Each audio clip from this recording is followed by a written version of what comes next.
Thank you for joining us on this Saturday night. I'm Corey Stark. We begin with the latest on the coronavirus outbreak in the St. Louis area. The head of the St. Louis Pandemic Task Force says the region has avoided a worst-case scenario of coronavirus cases. Today was the day the task force predicted the region would hit the peak of cases. Doctors say they are seeing encouraging signs about the spread of the virus. Today was also the first day some businesses in Franklin County, Missouri were able to reopen to customers, but few are doing so. As we said, the St. Louis Pandemic Task Force is reporting progress in the region to flatten the curve of coronavirus cases. And News 4's Vinton Blandon joins us live in downtown St. Louis with the new details. Right now, Corey, the head of the task force is hopeful the St. Louis metropolitan area will keep doing what they are doing, and that is practicing social distancing and also staying at home. Tonight, I talked to a business owner who's also hopeful for a number of reasons.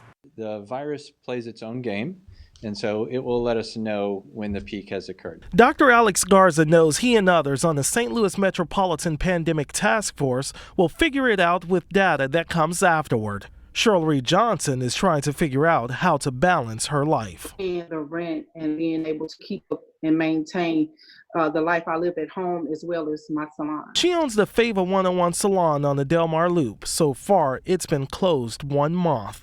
Dr. Garza says the stay-at-home orders in St. Louis City and County are working, though people like Reed Johnson are not. And this has been an incredible sacrifice. The economic and humanitarian cost, people out of work, lost wages, small businesses closed, is staggering. She wants to get back to work, but wants those in her community healthy. You know, we have so many different ages of people come in, and, you know, sometimes people aren't truthful about who they've been around. So, you know, one of my worries is if someone comes in and we all get sick and we all have to take back off because we didn't give it time to work itself out. Dr. Garza expected the number of COVID cases to peak Saturday, but needs to check data to see if that time has come. It's not like climbing a mountain and then coming down off of the mountain.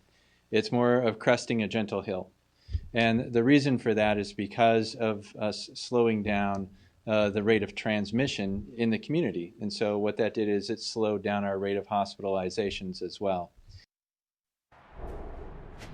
Cheryl Reed Johnson told me she's a little uneasy keeping up with all of that information that comes at her so fast regarding stay-at-home orders about COVID itself. But she also says she has a tough time trusting the city information over the county information to see how all of that meshes with information from the state. Reporting live in St. Louis, Vinton Blandon, News 4.